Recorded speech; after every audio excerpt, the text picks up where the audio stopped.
Bien sûr, et puis on va terminer parce que ça nous tient à cœur par vous présenter cet artiste qu'on va recevoir dans quelques instants. Il s'appelle Wery. En 2020, il va sortir un nouvel album qui s'appelle En Rose, et dans cet album, il y a un titre qui s'appelle Il t'offrira des fleurs, un titre qui parle des violences conjugales. On va en écouter un extrait et surtout regarder le clip, et puis dans quelques instants, il sera avec nous.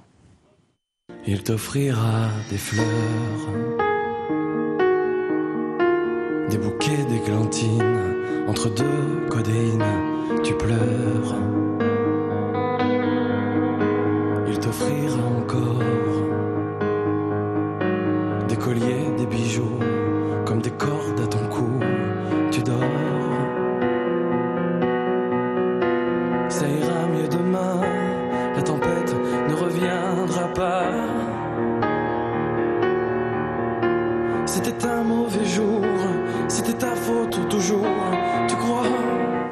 Il t'offrira des fleurs, voilà, c'est le titre de Wery qui nous a rejoint. Bonsoir Wery. Bonsoir. Merci beaucoup d'être avec nous. Alors, je vous présente rapidement, ça fait plus de 15 ans maintenant que vous êtes chanteur. Vous avez fait plusieurs premières parties, Michael Gregorio, Daniel Levy ou encore Earth, Wind & Fire, bien sûr, ce groupe qu'on adore. Et puis, en 2020, vous allez sortir un nouvel album qui s'appelle En Rose. Et bien sûr, on vient d'écouter l'un des titres, Il t'offrira des fleurs. Qu'est-ce qu'on va retrouver dans cet album? Et puis après, on va parler de ce titre plus précisément. Alors dans cet album, il y a 11 chansons déjà, différents thèmes que j'évoque, bien sûr l'amour, comme beaucoup d'artistes, avec différents points de vue. Par exemple un duo avec Aurélie Cabrel, qui est aussi ma directrice artistique maintenant depuis peu, mais à la base je l'avais contactée aussi pour faire un duo ensemble, où là ça parle de l'amour qui sert de béquille dans ce monde que je trouve plutôt dur, ultra violent. Ouais, rude. C'est ça. Et après, il y a aussi un thème sur l'homosexualité féminine. Un frère qui révèle à son père que sa sœur est lesbienne. Donc des thèmes engagés finalement. Oui. Sans Est-ce qu'on peut dire d'être un artiste engagé ou pas? Pas du tout. Non, non, je suis pas quelqu'un d'engagé ou militant. Parce que j'aime bien rester à ma place et parce que je pense ne pas avoir les épaules assez solides pour les être un étendard, un même dans les porte-drapeau. sujets en général, je pense pas avoir les épaules pour. Alors on a écouté Il t'offrira des fleurs, hein, c'est un titre qui évoque les violences conjugales. Qu'est-ce qui vous a poussé à écrire sur ce thème qui est malheureusement d'actualité? Alors moi j'ai comme beaucoup de Français, des millions de Français qui étaient devant leur écran de télé il y a 2 ans. Quand j'ai vu que Jacqueline Sauvage allait être incarcérée pour avoir tuer son mari, pour avoir voulu sauver sa peau et protéger ses enfants, ça m'a mis en colère. J'étais très attristé aussi. Et moi, j'ai perdu ma mère aussi des conséquences de ces violences. Du coup, je me suis permis d'écrire un texte sur ça il y a donc 2 ans. Et puis, on a décidé avec l'équipe artistique de sortir cette chanson en premier, en fait, parce que c'est un sujet d'actualité, il était temps de toute façon de... C'est vrai qu'il y a très peu de chansons qui évoquent ce thème des violences conjugales, à votre avis. Pourquoi les chanteurs, les artistes n'osent pas écrire sur ce thème-là?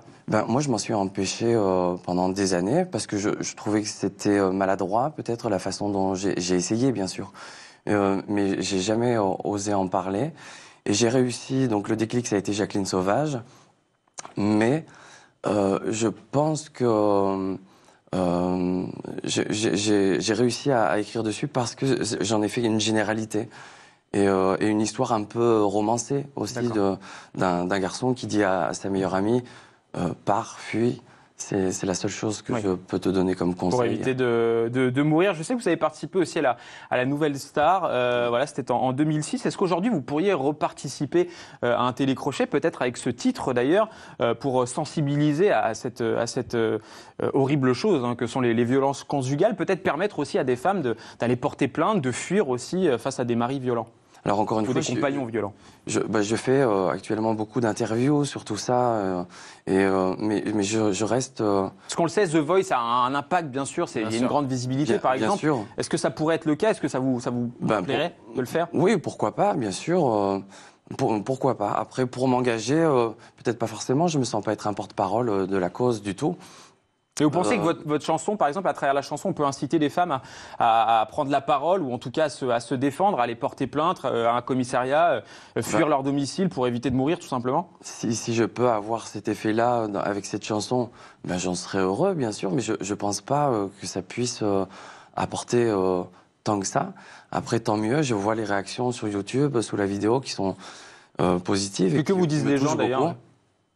Alors ils me disent que ça les touche beaucoup, qu'ils me racontent leur histoire, ce qu'ils ont vécu, par quoi ils sont passés pour pouvoir s'enfuir, et qui me disent que cette chanson est bien écrite, ça me touche beaucoup. Effectivement, et c'est vrai que c'est un beau texte. Voilà, ce titre, Il t'offrira des fleurs, qu'on a écouté tout à l'heure et qu'on retrouve bien sûr dans cet album qui sort en 2020. C'est En Rose. Est-ce qu'on a une date pour cet album ou pas? Non, pas encore. On y va pas à pas. Mais c'est vraiment pour bientôt. Le prochain clip sera le duo avec Aurélie Cabrel. Et voilà, j'ai hâte que vous entendiez l'album. Et on a hâte en tout cas de l'écouter. Merci beaucoup en tout cas, Wery, d'avoir été avec nous.